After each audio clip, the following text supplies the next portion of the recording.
Operation చేయాల్సిందే ఖచ్చితంగా 50,000 ఇయ్యాలా మీరు అని అడిగినారు ఇంటికొచ్చేసరికి. అంత అయితుందంట. అలాంటిది నాకిప్పుడు పైసా ఖర్చు లేదు ఇప్పుడు. టాబ్లెట్ ఏసుకోలేదు నేనసలుకు. అలాంటిది స్వస్థత జరిగింది నాకు. ఫ్రీ అయింది నాకు. నొప్పి అనేది లేదు అసలుకి ఇప్పటికి. యేసుక్రీస్తు నామమున అందరికీ వందనాలు. ప్రాఫెట్ జాషువా అన్న గురించి నేను నా బిడ్డకు ఆరోగ్యం బాలేదు అని చాలా చర్చిలు, చాలా పాస్టర్లను గురించి నేను సందర్శించడం జరిగింది. ఎక్కడ బాగా కాలేదు. అనేక ఆసుపత్రులు తిరిగిన, అనేక దైవజనులు కలిసిన, చర్చిలు తిరిగిన, ఏం బాగా కాలేదు. ఒక రోజు నేను యూట్యూబ్‌లో చూసినాను జాషువా అన్న గురించి.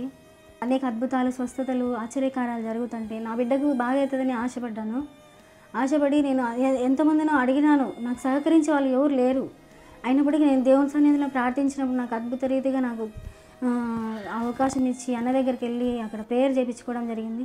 ప్రేయర్ చేయించుకోవడం వల్ల నా సమస్య గడ్డ ఉన్నింది, నాకు సంకలో గడ్డ. అది అద్భుత రీతిగా నాకు నొప్పి తగ్గిపోయింది. దానికి 50,000 అడిగినారు హాస్పిటల్‌లో. ఆపరేషన్ చేయాల్సిందే ఖచ్చితంగా 50,000 ఇయ్యాలా మీరు అని అడిగినారు ఇంటికొచ్చేసరికి. అంత అయితుందంట. అలాంటిది నాకిప్పుడు పైసా ఖర్చు లేదు ఇప్పుడు.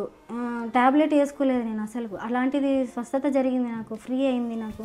నొప్పి అనేది లేదు అసలుకి ఇప్పటికి.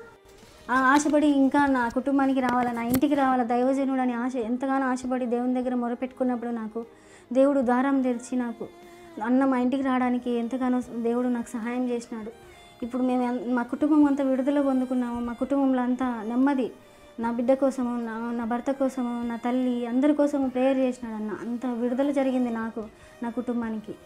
నేను చాలా కృతజ్ఞతరాలై ఉంటున్నాను అన్నకి, దేవునికి.